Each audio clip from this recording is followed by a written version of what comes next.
Okay, I think this is going. I think it's plugged in. All right, here we go. Just going for another quick rock round. Let's get to sitting down. Lots of lights on. Well, I guess you saw the mess anyways. You understand that I'm walking over stuff. Here's where I have to sit. I'm going to turn it right around for you guys. Here's where I'm sitting. This is my station. This is where it happens. Whole zone for this projector, but I think my HDMI cable is finished, burned out. Here we go. This is where I'm going to set up the camera. You'll see that I am, or we are, sponsored by duct tape. Here. I guess you don't want to see the claw. Turn you guys around again. So, oh, I'm not naked. No, I got pants on. Check it out. I got shorts and stuff. You want to see what type of underwear I have? Shawn knows it's a joke. I'll take you guys a look. I won't show you my butt. Just my underwear. Snake. Eh? You see the snake? I didn't quite get the snake last time. I don't know if you guys see what I'm saying. I'm not really good at showing it. Because I can't see what I'm showing. So we'll go back up and then we'll... This is a joke. I'm going to put my shirt on. If you can hear me, this is all, just bearing it out there. Just telling you exactly. Exactly. Like just the naked truth, as it were. Oh, I should have titled it like that. The naked truth. That would have been a funny way to start. But it was based on Shawn's naked morning coffee. Oh, yeah, like I say. Straighten it up. Now... Oops, put this back in. Gosh, I hope this sound is working. Because if this sound isn't working, oh, too bad. You're going to have to read my lips. Because I don't think I'm going to redo these things. I'll check it afterwards. If it doesn't work, then for the next one, I'll fix the sound. Straighten myself out. Straighten myself out. Great start. So I took notes. This is, now I turn the camera on this side. Okay. So this is with regards to Shawn's video. Oh, I should have put that in the title. I'll put it like in the thing. But basically it was the evening tea from what is now yesterday evening. February 18th. So I took a lot of notes. A lot of notes. So listening multiple times, really, especially, the first time I went through, I got to point number 48 in my notes. And thought, oh, really? Yeah, no, it's a good point what Shawn made in number 48. And I thought, oh yeah, I should really listen again, just to really consider it. I'm just going to tip myself up again. I feel like I'm slouching. I'm trying to fit into the thing. I'm in the middle now. No, the live thing is right above my head. Sorry. So, I took notes. Maybe I should just show you all the notes. It's not actually really ordered, so that's where the intro, I said, oh, I'll do a nice neat intro so that it's clean. I'll tell you what's in the intro in a minute. Well, you just read it, so. And then I'm going to start on point number 15 there. You see 15, that's what 15. And there's all sorts of other points. So I'll tell you why I'm starting on point number 15 in a minute.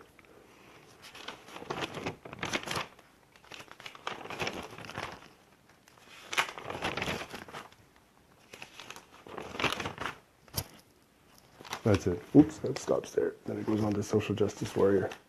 So that's the end. And then at the bottom I said, did you read that? Clash. Oh, it's always backwards, right? Oh, my mirror. Darn it. Forget about the mirror. Doesn't matter. It says clash. Quoting the song that was posted by Frank's friend. If I go, there will be trouble. But if I stay, there will be double. So that's the actual last point. It wasn't even a point. It was just something I wrote down afterwards. But that finishes up. That's after point number 14, which is the last point that we'll hear. Because I'm going to start with point number 15, and you'll hear why when I find my... Oh, no, so I put a pen there to kind of save the place. And I left my pen off. And then for whatever reason, I put the intro 20 pages later. So... Like I said, point number 48. Oh, I was going to read point number 48. My goodness. You want to know what point number 48 is, obviously. Everyone wants. So point number 48 is...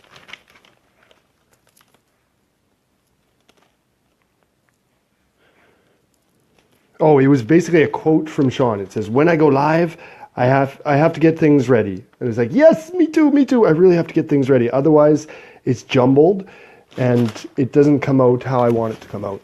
So in that sense, I took the time. I was thinking about coming on at 7 o'clock. It's now not 7 o'clock.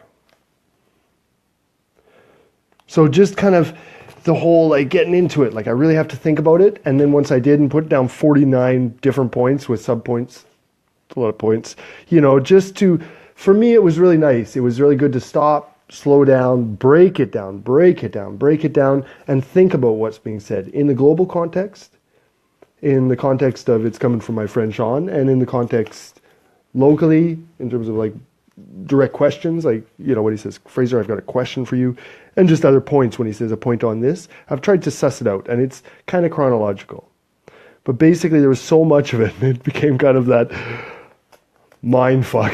Like, holy crap, there's a lot. How do I say it?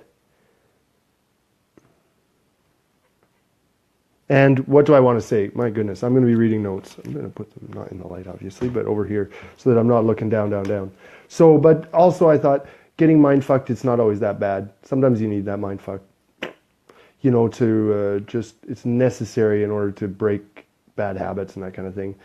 Of course, we're talking, this is metaphorically speaking.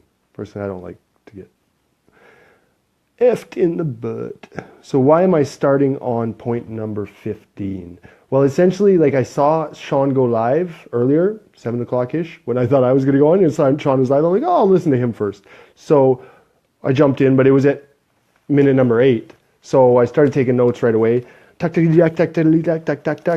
you see, I went back and then filled stuff in. But I basically started, like I said, started in pen, went to pencil when the pen ran out, went back to different colors. I'm actually not a pink pen now. It looks kind of red, but it's working perfectly. So then started on point number 15 around the 8-minute mark and jumped in. And it was, like I said on the comment, it was a rough minute to jump in. I was kind of shocked at the first thing I heard, but that was all part of it. So that's why I'm starting on point number 15, and then we'll go through. So it's not exactly chronological in terms of the video, but once if you look back and say, where's point number 1? Well, it's at the beginning. Point number 49 is at the end. You get what I'm saying. 25 is a dead center. I wonder what 25 is. Doesn't that one on me? Gosh, yes. What is 25? That would be super weird. What is 25? Fraser's level of philosophy. Wow, that's a weird one. That's what number 25 is. The middle. Okay, a few little points, administrative points, if you were. Oh no, that's on the, sorry, that's continuing on the same point. There's 49 points. Like I broke it down like that, really, and it showed, it quantified for me the level of agreement that we actually have. So that very few of them, I would say, are in disagreement. And oh my goodness, I'm just going to end up reading these. My God, that's not.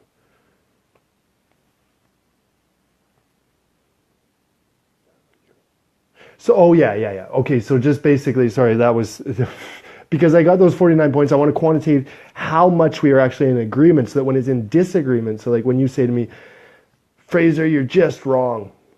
And then I feel like, okay, well, at least now I'm sort of feeling like, well, that gives me the right, but at least that's we need that. We need that kind of thing, like just, whoa, you're wrong, whoa. That's a mind, no, it's making love. It's not mind fuck. It's making love to the mind. No, but it's necessary. It's necessary to kind of shock you out of something. Not you, but I mean, when I hear it, that's what it does. It makes me think. I don't always think that I'm wrong, obviously, but it makes me think because, oh, Shawn just thought I was wrong about that.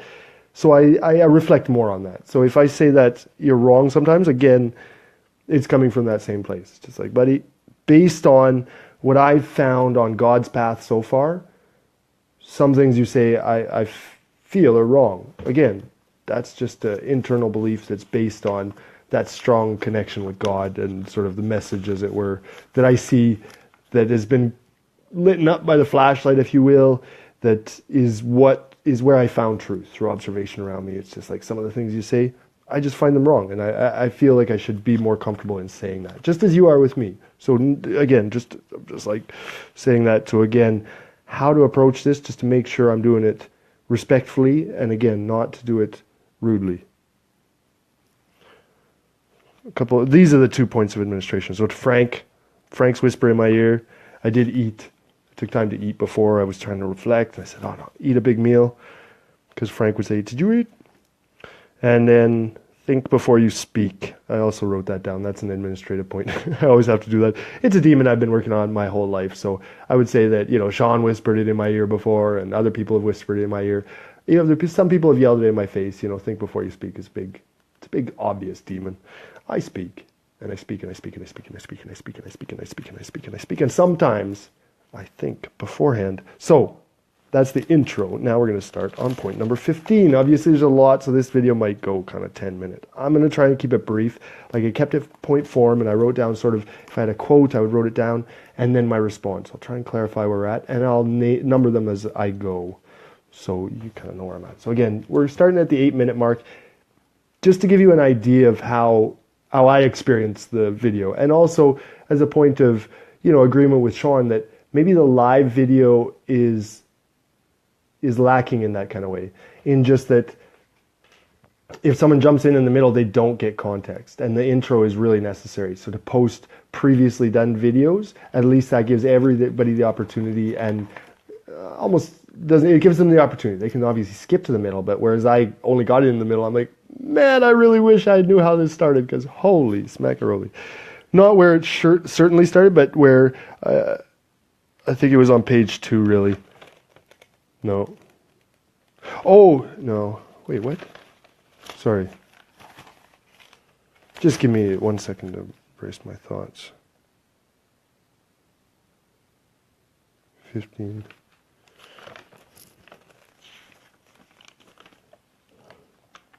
Sorry. I'm just making sure I got all this right. Yeah, okay, that's good, because I got to, yeah, exactly. Point number 19 is where I was like, boing! Yes, but 15, again, 15 through, we're going to just get to it as we go. So,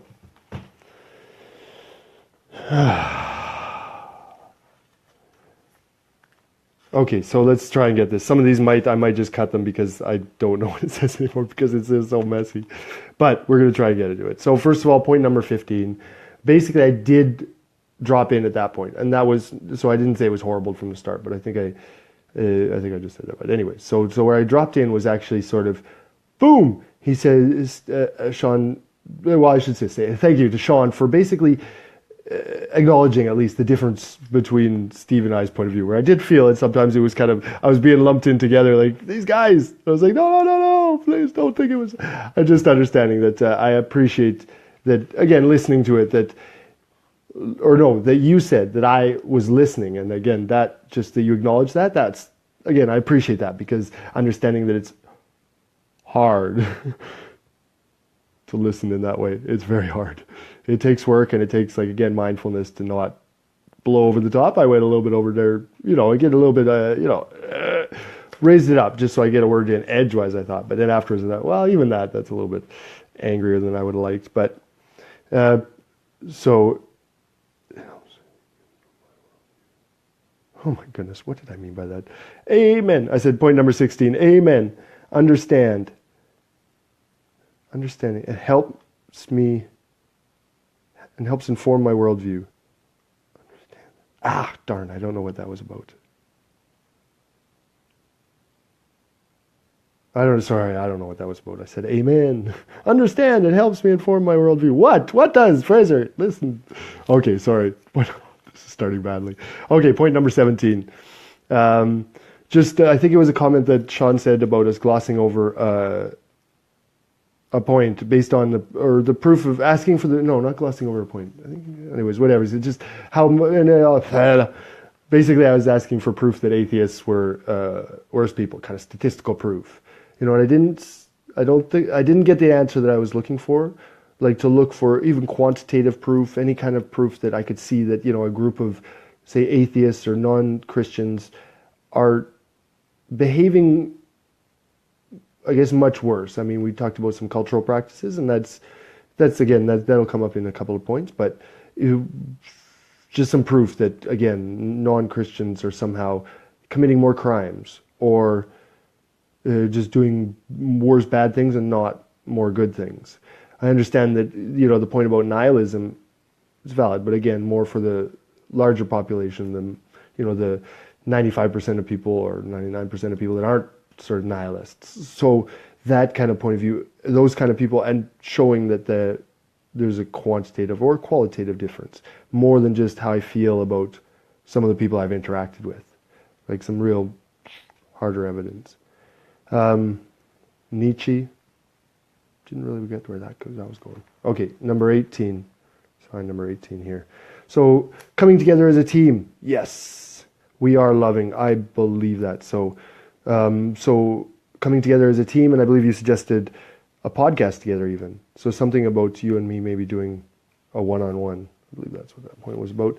Number 19, coming back to this way. 10 penises and 10 pussies.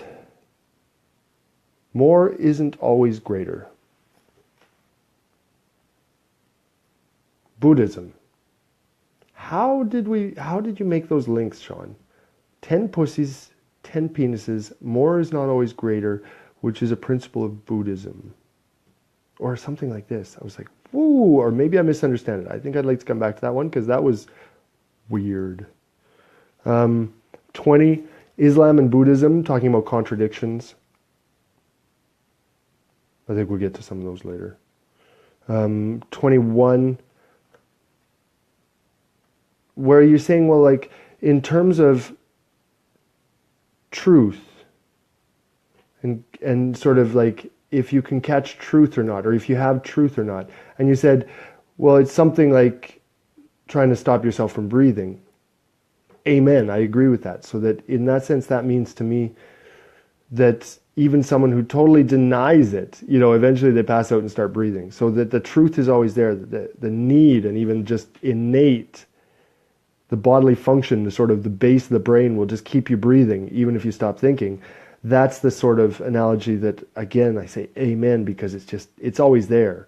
It's just that some people are, denying it, but it is just always there in you. And again, even if your brain is dead to that point where you can't even hear, read, do anything. So again, where the Bible is inaccessible, I think that God is accessible in those times. So it's the same thing, and might even get down to the same level, as long as those lungs are pumping, as long as there's a bit of that base of your brain.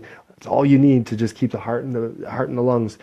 It's amazing. It's amazing, and I believe even God can communicate with someone in a total vegetative state like that. Doesn't need to hear the word of Jesus. So,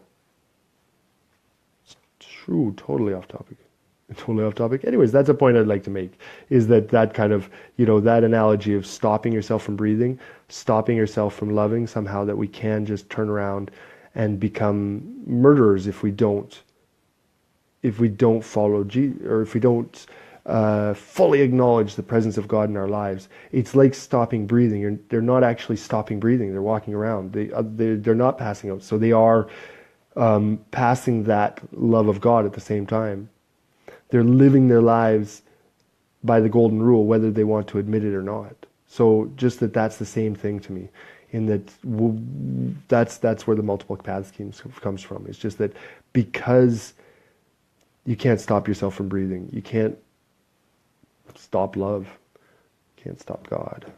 So everyone's got a path to love and has it in their heart at all times. Not a path to love. It's just they can't get off the path. The path is just in them all the time. Ooh, I like that. I should have written that down. 22. Well, when you're talking to Steve in this case, so point number 22, this is again chronological. So I'm going point by point like this. It sounds like it's a little bit all over the place. There are several points to Steve, like a comment on what you're saying to Steve by the quoting. They're a little bit all over the place, it sounds like it, but only because I left them in order. But I see that there's several comments to Steve, and try and bring them together a little bit. And comment is one. But first of all, just one direct quote, just that he has no clue. Don't think it's a good starting point, Shawn. I think you're wrong in that sense. I think he might have some clue. He doesn't have the whole clue, but he has some clue. So to say I have no clue, don't think that's going to get him back in. So, that when you get that, and I think that I felt it a little bit too at times, where you give that really harsh statement, Shawn, and rather than it being kind of a gentle nudge towards Jesus, it feels like kind of a hard shove to push me away. And so I have a feeling that, such a comment could be interpreted by others that way. So that it's, like I say, I understand that you feel the truth of that, but I would suggest trying to find another way of saying it. Then Steve has no clue. That's it. Just to that. Like, again, I don't state disagreement or agreement to the statement. Just how maybe useful it is in the context of getting Steve back in the group. Okay, moving on to point number 23. And a quote, you said, "Why are we talking about something 3,000 years ago?" Like, wait a second. I think you just spent a while being convinced that I should talk about something 2,000 years ago. Sorry. Like, these things kind of bounce around, but honestly, those were comments that come one right after another. I know that you've got the mind that goes around. I love that. And so I'm responding in the same way, understanding that this is me organizing my mind at the same time as I'm trying to figure out your mind. And knowing that it's just like, tick-tock, tick-tock, tick-tock, left up. But I think there was a lot of good stuff in there. That's why I'm trying to go point by point to just hit, like, you were actually making solid points, or at least well-reflected points, even if it looks like you're bouncing up, down, left, right, saying 49 things in 33 minutes or something like that, or however long the video was, 31 maybe, I don't remember. So trying to just, again, give that its justice, as it were, to say it. But that was a little bit, it was intriguing. I don't want to misinterpret it, but you understand how such a statement, after saying that we've really got to sit the Bible 2,000 years ago, is just what's locked in, and again, that it works for you is fine. But then to say a statement like, why would we be talking about something 3,000 years ago? Anyways, it was ironic, I thought, or it made me smile. Number 24, that he lacks perspective, or the lack of perspective, or not he, sorry, the lack of perspective. So now we're talking more generally about, I believe you were talking more generally about having lack of perspective and seeing what is, well, maybe it is too, Steve. I think it is too, Steve. But just, it was a weird analogy. Again, this is more a point of just, it was funny and I love it. So this is a point of agreement, but it was just like, if I was to whip, sorry, it was so funny. If I was to whip it out and piss on myself, it would be warm. I think I wrote it down word for word, but anyways, it was good. That was good. I like that. That's just that's got that humor, and it makes it the sort of, trying to get to what is sort of, say, one of those base beliefs or core beliefs. It was just, no, I liked it. I'm sorry. It's not to laugh at you, but it was just like, oh, that's just gold. Oh, that is the same thing that I like to do. Like, just try to play around with words and just different ways of getting a point across. So I appreciate that. And that's, again, 24, a point of agreement. 25, Fraser's level of philosophy. We come back to 25. We're halfway down. I wonder how long this is. I don't know if I can tell. I don't think I can tell. Anyways, Fraser's level of philosophy. Understand that it's low. You made some comment about where I'm at, but basically it's about my level of philosophy is low. I should think about it before I speak. That's all I should say about myself. So number 26 was interesting. It really got to one of those things about, accessibility of Christianity. So I think you said something about, that one coming to Christianity, or coming around, circling around Christianity, I think in the sort of sense that Steve was doing, sort of like how it would be best to approach it, or how one has to approach it, Christianity. And just saying, I think the quote was, what one would have to do is to understand epistemology.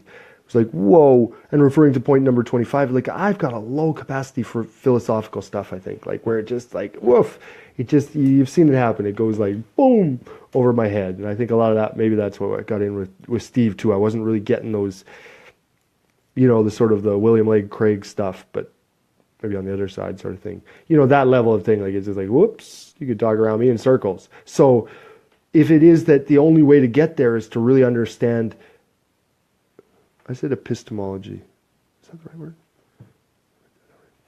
Then I think I might not have the best capacities to do that. And it would, again, question what is the accessibility of Christianity, not for people like me, but just that I am dumb in a lot of things. And that's one of those things, is just grasping some of that, like, oh man, you made me look into presupposition. It was like, so what now?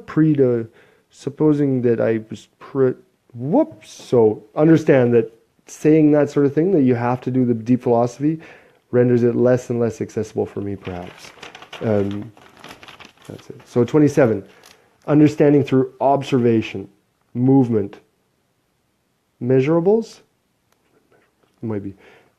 Absolutely, in agreement, totally, 100%. That was probably, well, that wasn't even about general revelation. I think you were talking about something else. It came around to that, but then suddenly that makes me think. I'm like, yes. And I think I come back to that later.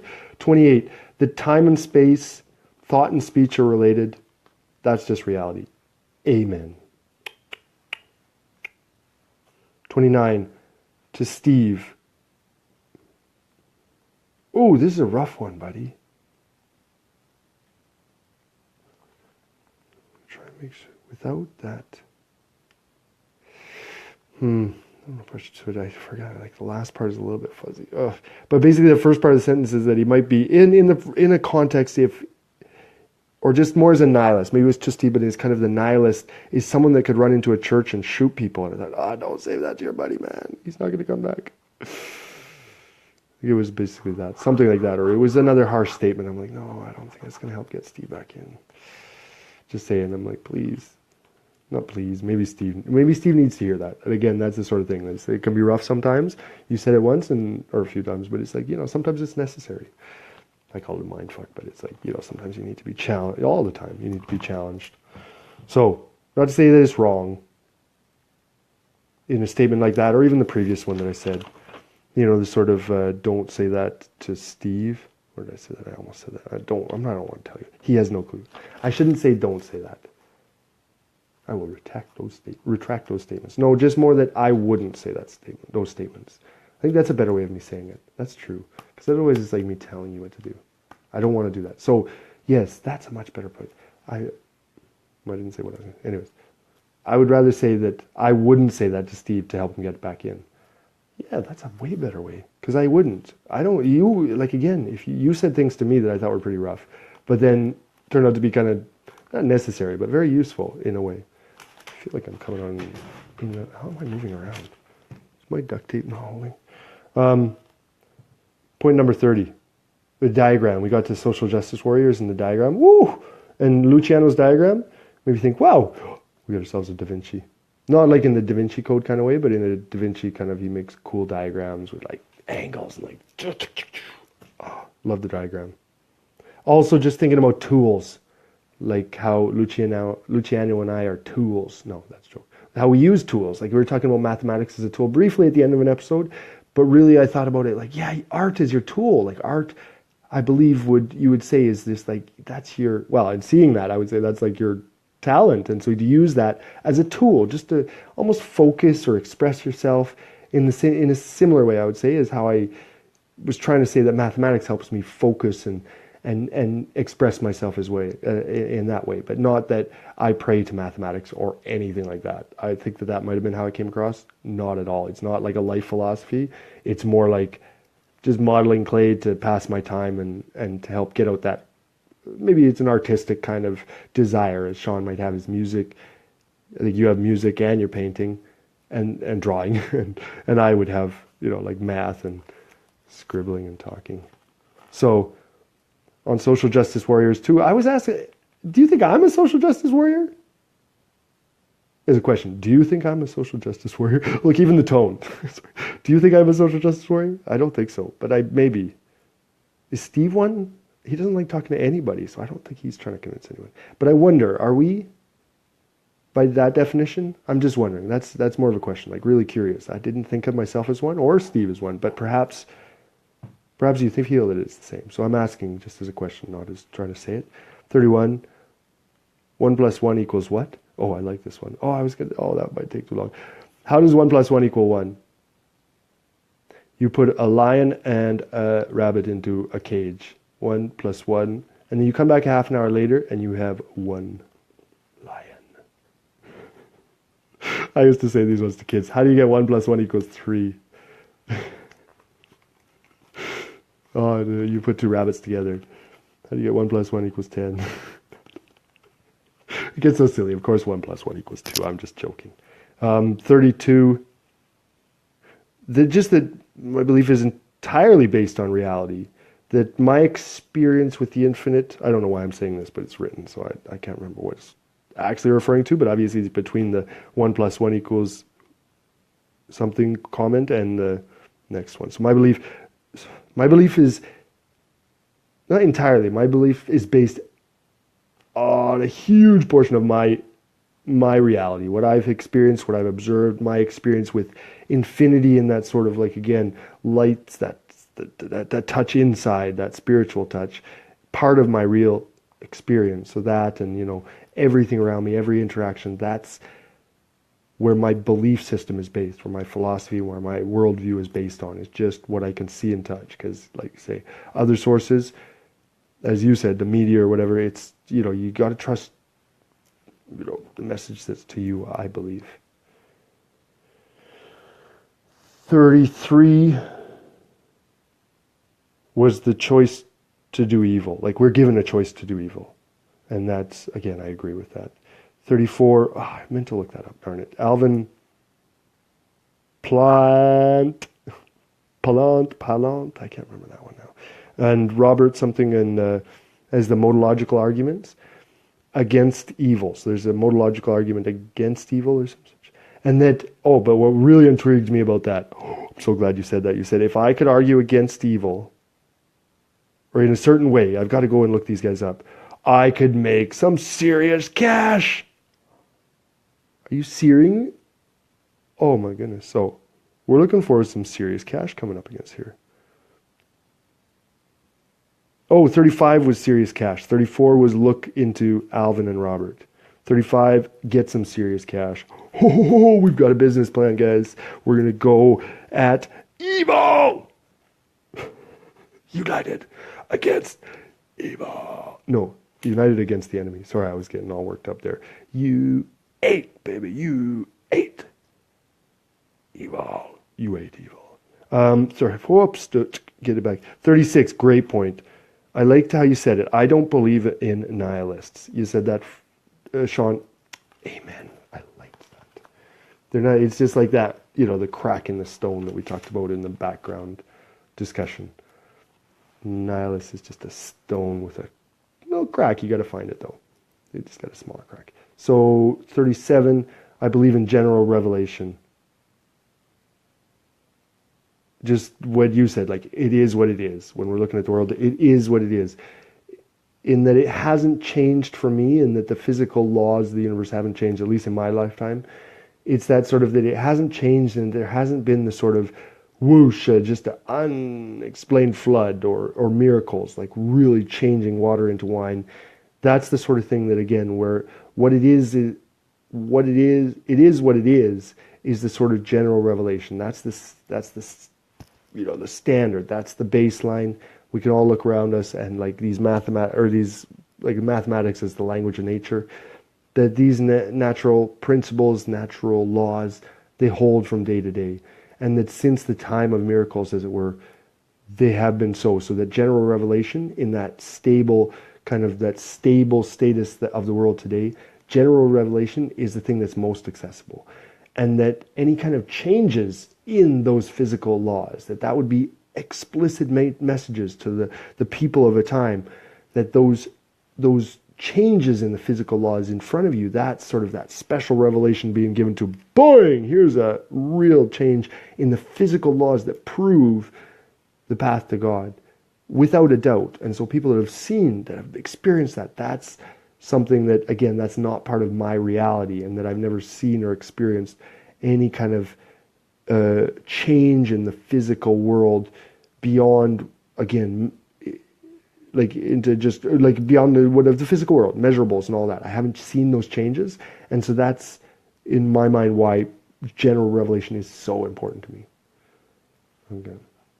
38, as you said, the fundamentals of reality are just attributes to God. Are attributes to God. And the God at the top, permutating everything through, it just comes down. Again, those are the fundamentals of reality in my mind. Innate in us. So much in agreement with you. So much in agreement with that. 39. You made a point to Jerome, just being grateful that he was on. Absolutely. That unfortunately there was no audio, but we weren't saying much. I was telling him how easy it was to do this thing. I seriously was. I was saying, yeah, look, this is all you have to do, and it's super simple. We can go on anytime. I think he's going to do something like call in. So might just call me, and then we can go on this way. So I agree with you. What it is, he was definitely a good, like similar to Frank, a nice, good, solid voice, a calming voice. For you and I to have two kind of calming voices for two non-calming voices, I think I agree with you that it's a nice, it creates a nice balance. Anyone we add, I think I'll say that, but definitely I like adding Jerome. And what you said, that he probably has a better heart and more wisdom than me for sure. Yeah, that's it. Okay, so moving on in. Oh, I might not have even put sex as a point. Okay, we're just going to put, I shouldn't put it as 39A now, but anyways, I will. So, or 39B, I should say. So, sex as a necessity. I agree. Sexuality is a necessity. Yes, I agree that the human experiences, part of that is the sexual necessity. Yes, I agree. I'm going to put that as point C.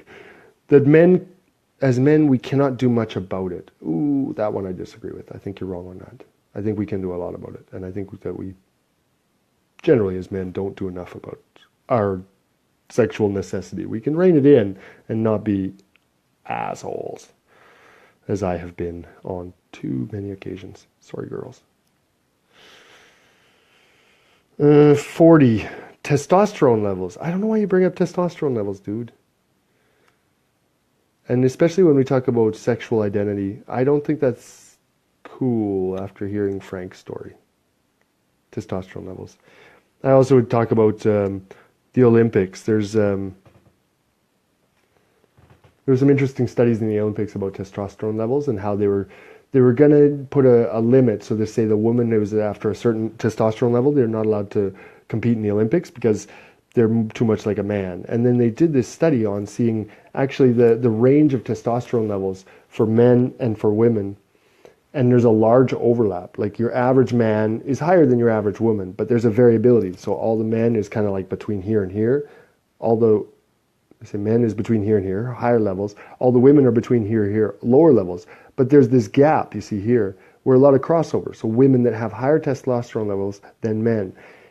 In fact, in Olympians, they found Olympic athletes, men who have lower testosterone levels than some of the women. Naturally, you can measure this in society too. In other, there's other studies that show that again, with men and women, you can have physically fit and athletic men with low testosterone levels and these kind of things. That testosterone levels can control and do affect our attitudes and our beliefs and our emotional state. They've shown those things too by scientific. Anyway, scientific studies have claimed this. Let's just leave it there. I won't even. The scientific things have claimed that, again, testosterone, estrogen, they affect your emotional things and like this. Coming to point number 41, when you said the women's point of view on the show. 100% in agreement. Yes, it would be great. Like you say, it's a different thing. It's a different point of view. I think that it's a great addition to the conversation, no matter how much testosterone they have as well. 42, that united against the enemy was like family. It was really nice to hear that story about P, your friend P. Dot. I put P. Dot. That he was the inspiration, one of the inspirations to the show. Whoops, I'm getting close. And that a friend of yours, it's great. It would be great if you could have him on in some kind of capacity. It could be a call-in thing. We don't have to do anyways, whatever his comfort zone is. 43. It was a really interesting point. You said you want to be more like Jordan Peterson, that as being one of your top role models, along with Jesus. I think that's a great goal to have. Only to add that, well, the two of them. Shawn can't be Jordan Peterson or Jesus. They're not comparable, the two, but those that are your role models, that you can only be Shawn, and the best Shawn you could be. And Shawn's pretty awesome. And that Shawn has to be, with all his fables, that's what Shawn is, being the best Shawn that Shawn can be. And then you'll pass by Jordan Peterson, and Jordan Peterson will say, wish I was like Shawn Lovely. Okay, 44. Okay, patience. That one had to go sideways. 44, patience. To Shawn through Jesus. Patience comes to Shawn through Jesus. Oh, I said maybe you didn't like to, it was to Steve again. Maybe, does it really, do you have to? I think it does. Anyways, I wouldn't, no, that's another one of these things. I wouldn't say to Steve that he has to go through Jesus to find patience. That's all. 44, I also wrote a couple of appendices to 44 somewhere. Oh, come on. There's some points to add to 44, but they came on. 44B, okay, to Steve. Oh yeah, what I would say to Steve. Oh, I like that. Yeah, I actually did. I said what I would say to Steve. I wouldn't say you had to go through Jesus, as I say often, and I think that got mixed up. Somehow Steve misinterpreted what I was doing. It's like, Steve, my whole thing is you do you and I'll do me. I'm just like ultra clear on that one, man. I'm not telling you to do anything, nor did I ever do that. Holy cow, I can't believe you thought I was that. So that was it. It was a bit frustrating that you would say that. I'm like, are you kidding me? I'm super not. Like, you guys know. That's my big philosophy. You do you and I'll do me, and we're all going the same place. But I was surprised that Steve would misinterpret that. Ooh. So that was nothing to you guys. That was Steve just like, really? This guy? No. I'm not telling you what to do. I'm telling everyone, do what you want to do. So, again, that's what I would say to Steve. I don't have to tell anyone. Yeah, 44C. Perhaps you will come to think that you were wrong about my faith. Oh, perhaps, yeah, just Steve. No? Anyone, I guess. Perhaps anyone will come to think that they were wrong about my faith and what I've been, not preaching, but telling you about what my faith is. Afterwards, like perhaps you will come to that point where you say, oh, Fraser, actually his is good too. You know, you don't abandon obviously your path, but you'll say like, wow, Fraser actually, he wasn't all that crazy. Maybe. I'm just saying, that's a maybe. I said perhaps actually. Going back to point number 45, it's also this way. Oh, 45 actually follows on 33. Shawn was saying, you want to be like Jordan Peterson? And then 45 was like, Shawn, don't be like Jeff Durbin. Ooh. You introduced me to that guy today? Please don't be like that guy. Well, do what you want. You do you, but yeah, that guy was tough. It was rough. That was rough. His methods are, that's all I'll say. They're rough, man. 46. We are like a Trinity. Question mark. Yeah, question mark. I didn't really get that one. Like we personally are like a Trinity? Didn't really get that one, so I just put a question mark. We can come back. We'll swing back around to that one. 47A, switching technical kind of setups. He says, I'll help. Shawn said he wanted to kind of help us guys get up onto a different, sort of a different platform. So my response to that, A, not expensive? No. I got it's just like, I got like this kind of budget. So where I'm at is just like, this is where I'm at. I don't have plans on stepping up to like a new computer or these kind of things. Like as it is, I can do this. I think I've got a way of simply editing a video and maybe putting a clip on the front and the back of something. Again, through my phone. Super awesome Android Samsung S7 phone. It is kind of brought to you by Samsung S7. So again, then I can do post edit on the Facebook Live. It's really simple for me. So I'm sorry, Shawn, but really just to state it, I'm going to stay with Facebook Live and edit like a beginning to the end, a beginning and an end, like, and use some of the graphics and stuff, or some of the, especially the stuff that you gave me to kind of spice it up or, slick it up a bit. I'm trying to get good sound each time, trying to keep the lighting so to keep it like professional looking, but just that Facebook Live allows me to pre-record basically. And then I download it using a video downloader. And on my phone then I can clip very simply, like simple edits to the videos. So I plan on doing that to some of the stuff, maybe some of these short ones that I've kind of pre-planned, obviously not everything. But yeah, you said you're going to try and get us up to thing, but you also said that it would offer us freedom and ease. Really? That's not what I'm seeing, buddy. It looks like you're having so much fun. So 48. Oh, that was the one I started with, remember?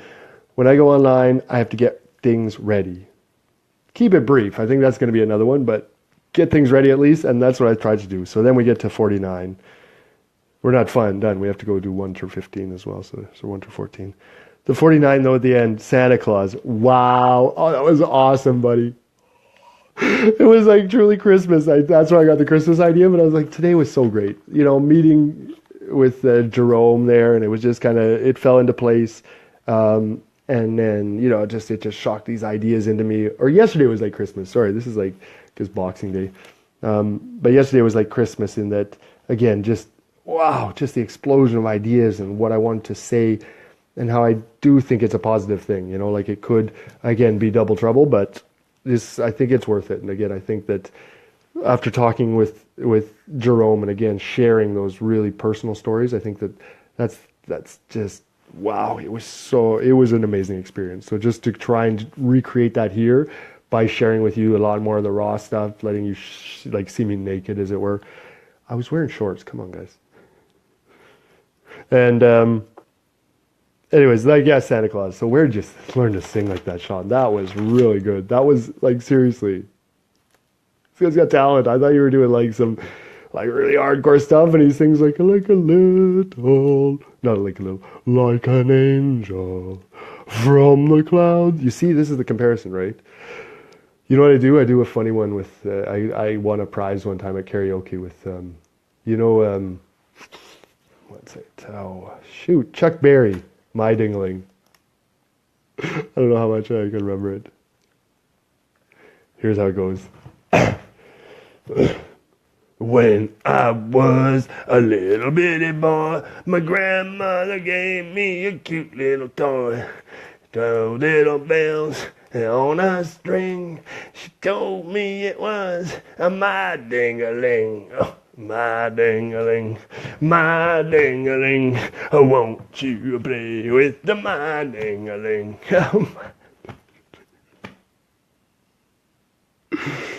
Oh my goodness. Oh, and it had a few verses, but I won't go through them all. Getting your ding-a-ling snapped going across the creek. Anyways. I'll stop singing. Okay, we're getting to know. Okay, now we're going to the start. Now we're at the start. Okay, guys, we're at the start now. Don't worry. We've already been past the finish. We've just got past the end. Now we're going to the start. As I said, this is kind of like I watched right through the end of the video. It's like I was getting worried, and then I go back to the start, and I'm so glad I did, because again, it just started so well, and then got from there. So the very first point, I think I said it somehow. What was it? Oh, maybe it was there where you put the difference between Steve and I. You really nailed it home. Like, you separated it. You acknowledged that there was definitely differences in what I was presenting in that video and what Steve was. So again, thanks, Shawn. That does mean a lot, because it was tough. It was tough being on one side and just being like, whoopsie. So number 2, an email exchange on the website. I didn't really get that, the email Fraser thing. I kind of thought you were going to email me, but it was more like a podcast called Email Me. I get that now. Anyways, we can do another podcast. Could be with the same name, and it's just like, email me, but Fraser just likes to talk, so he's going to email you a video kind of thing. And it could be that. I could get back into that, but I see how you had a plan there, and even a space to do it, and a name, and everything set up. Anyways, whatevs. I know it's not nothing to set up another one, but anyways, we could do a kind of a more, like the Seeking Truth kind of thing, or model where it's mostly just Frank and I, but it could be you and I, and then we each kind of might have just, go there, do a solo thing, and then sometimes we can go on and do together. We could set something up like that, and it could be called I'm emailing Fraser, just as almost a joke. So I'm emailing Fraser, but we're just doing videos together. I don't know, what else. But we can do something together for sure, just you and I. 3, the last couple of days have gone really quickly, and it's going to take a long time to digest. Totally agree. This is part of my digestion process. I realize it's still kind of raw, but honestly, I just had to get some of this stuff out. So I took a little fast from podcasting, as Frank suggested. So I'm not talking to someone yesterday or all weekend. He said, wait till next week. It was kind of next week. So I podcasted a little bit yesterday, but just not. Anyways, I kind of made a fast. It was like Brother Jerome said, it's like, even a 10-minute fast is a fast. You're trying to get away from something that perhaps you're doing too much. And in terms of podcasting, and something that Frank really said to me that hit home, he's like, you know what? When I get my family, you guys probably won't see me on the podcast. And I was like, holy shit, it's right. Like, once you have that something that's so important, you got to really remember what's important. And that's, I have a family. I am so fortunate. I am so blessed. And so that if I counted up like 30 videos in January, and we're already like passing 40 in February, and we're not just past the middle of the month. So trying to think about that in terms of, keeping it real, but keeping what's important there. So to go on that little fast and to realize that, whoops, maybe I have been going overboard with the podcasting. So a fast, even a 10-minute fast, was good for me. So I think you'll see less in the future. Tonight was really a sort of like bang, bang, bang. Here's some really major things that I think, questions that I wish I would have answered sooner. So you'll see them coming up. This was supposed to be short. Now it's probably like an hour talking about this one thing. But I really wanted to do this first to break apart what Shawn was saying point by point before I got into the other stuff. Point number 4. Fraser has changed a bit, but not as much as I wished or liked. Okay. That's okay. I guess I agree. I don't disagree. That's fine. I accept that. Number 5, look into Jeff Durbin as sort of an example of where to go in order to make more steps, more movement, as it were, in presuppositional apologetics, I believe. But then, no.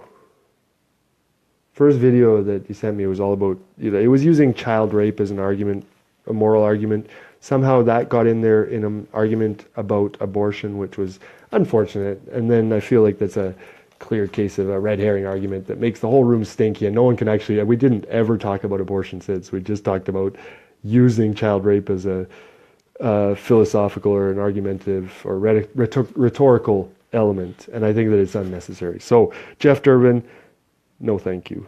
But I'll read them, but just no, that if that's what you're saying might convince me, no, it's not going to convince me. That kind of rhetoric, no, sorry. Nope, that's not my ball of wax. Number 6, Russian news? I thought came out of left field for me, buddy, sorry. Way in left field, you only get your news from us. That's fine. It just came out of left field. That is fine by me, though. You get your news out of Russia. That is cool. Number 7, that you were saying, Allahu Akbar is actually translated to be, our God is the greatest God. And I heard that, I'm like, wait, that's deja vu. I think that's what we said about the Christian God. Deja vu. Another subpoint. Yeah. Oh, that the guy that did it could be an atheist. I think that was an interesting point that you said. Like, he claimed to be doing it in the name of the Islamic God, as it were. But that you said, no, he could have been an atheist doing that. And I think that's an important point to make, that it could be someone claiming to do something just snowballing that out there, just following what you say. It could be someone doing that in order to harm the name of Islam. You want to kill people as I'm an Islamic, put on a funny hat, on a hat or something, the whole cultural appropriation that's such a problem these days. Maybe he was one of them. You don't culturally appropriate an Islamic terrorist. That's not cool, man. That's not cool. Russian news. So Russian news, that's all right. Number 8, evil in Christianity versus evil in Islam. Good discussion to be had. I believe. Yes. I don't think it was a question, but yes. Number 9, Islam. We talk about some evil in Islam. So death for apostasy. Apostasy? I think I got that right. Death for apostasy. So what that made me think of is, if someone was in a position where they knew that following Jesus and the Bible and claiming so would lead to them losing their head. And again, I'm just trying to imagine a scenario, not trying to simplify it down, but just imagining myself in a situation as I am now. But if I had to say, if they say you have to, or if you, they just imagine that I'm sitting here now with a 7-year-old son, and they say, if you accept Jesus into your heart, we're going to cut off your head. And we found out about it, we're going to cut off your head. And my kid would starve to death because of that. Again, I don't think that's a fair decision to have someone make. I don't think it's a logical choice to say, no, God, there's a logical choice that God would expect someone to have to make in order to make it into his heart. To say to that person, facing death for apostasy, that they have to face death in order to have eternal life. Again, just another example. I'm just saying examples of where I'm sure God, a fair God, would give that person a fair shake in the face of death for apostasy. The only point I had to make there. But I think we are in agreement. I think if it's like ignorance and not being able to access God, I think we've already agreed on that, in fact. So I'm not saying that as a point of disagreement, but just that death for apostasy, I think it's one more of those examples of, like, again, God wanting to have access with someone, say, through Jesus, or again, trying to snowball here, or mothball, or not mothball. So just go around in my head. So just trying to say that it's another one of those examples where someone might not have access, reasonable access to the message of Jesus Christ, so that saying not accepting Jesus into their heart, so that I wouldn't do that in order to save my son's life, I don't believe that a fair God would damn me to hell for that. Number 10, a question. This is the question that you had for me. So if you have two sisters and your parents die and they leave $20, they have $20 to leave, each of the women get $5 and I get $10, and kind of like, how is that fair? I guess that's set out in Islamic scripture. I don't know. I think that was it, but I don't really know. But I think it was an example of Islamic treatment of women. So in fact, I would come back with that with just imagining what I have, but what I actually have, just telling you what I actually have. So in fact, I have two brothers. And in the inheritance, like, because it's a farm, in a farm, you can cut it up into pieces and sell pieces, but the farm as it is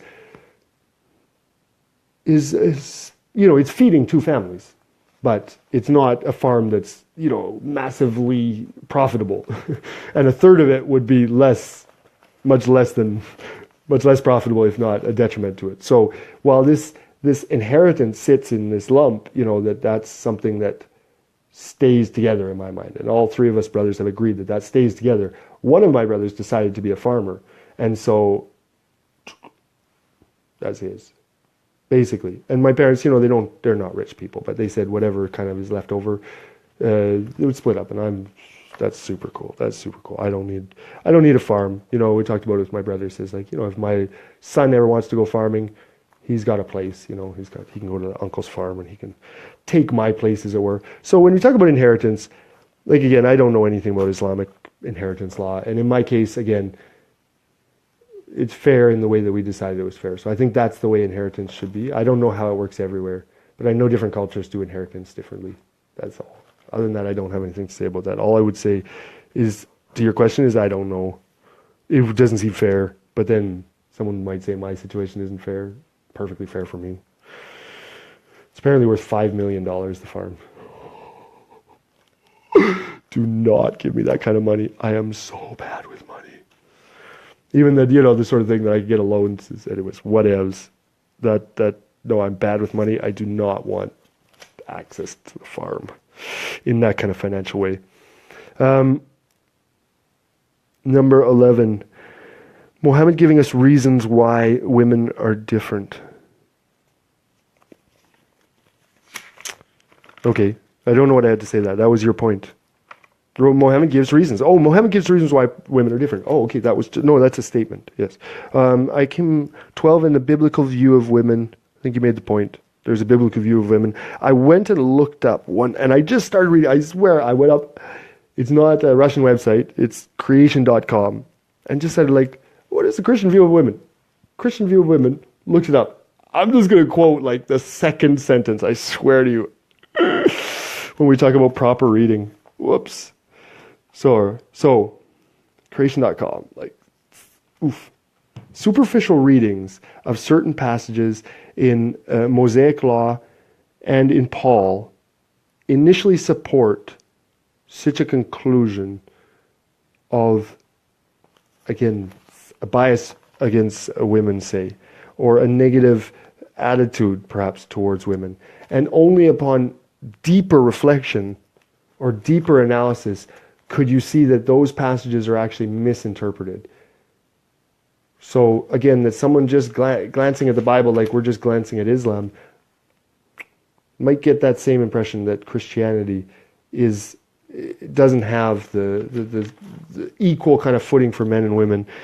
Again, if according to creation.com, they would only just like pick up a Bible and read that. Like, again, many people do. Like, again, like I feel like we're doing with the Quran, just pick it up and pick out some stuff that looks bad. But if you read it in context and you don't abuse that message, then you won't, again, like even some people with Islam do. They take some quote and then they think that means that we should go and fly a plane into a building. And that's just fucking weird, man. That's someone who that just had an initial reading of the Quran that thought they were really interpreting it right, but obviously not. Obviously not. That is no, Quran didn't even talk about planes. Point number 12. That was it. Oh, the story number 13. Woofy. That was the one. That was another one that smacked me. It was like, if we want to talk about the differences between churches, and then he brought up genital mutilation. And that's not one that supports my view of why I should go into organized religion. In that you compared it, he said, it's worse to mutilate a girl's genitalia at an older age than it is to mutilate a boy's genitalia at infancy. My response to you would be that both are bad, in that we are intentionally doing harm to someone else. The anti-golden rule. And that just flows right into point number 14. And it was just, and again, this goes from like not funny to funny and like so quickly. And it's like, this is a great point of agreement, but also just kind of a funny kind of way of getting to it, I thought. And so again, not mocking at all, but just finding points that it was just like, oh, it was really it was rough on genital mutilation for a lot of people. But it was a rough topic, sorry. But then we get to point number 14. This is actually the last point that I listened to, or this was right before I started listening, I think, and then it was just after the genital mutilation stuff. And then number 14, it was a quote. It was like Shawn saying, the thing that you and Frank were talking about, the golden morality, or whatever it was you were calling it. Dude, it's the golden rule. I was talking about the golden rule, dude. I'm not calling it anything. I'm calling it the golden rule. No, I know it was just a brain fart, but it was funny. I do the same thing. It was like things that are just like, man, I've used that phrase a million times. And then also it was like the golden something, that golden thing. And then there was the golden dog shit rule. That was the other one. No, sorry. That's actually how I end it. Because, and then I talk about clash. If I go, there will be trouble. If I stay into these videos, there will be double. Okay, so that's the end of this one.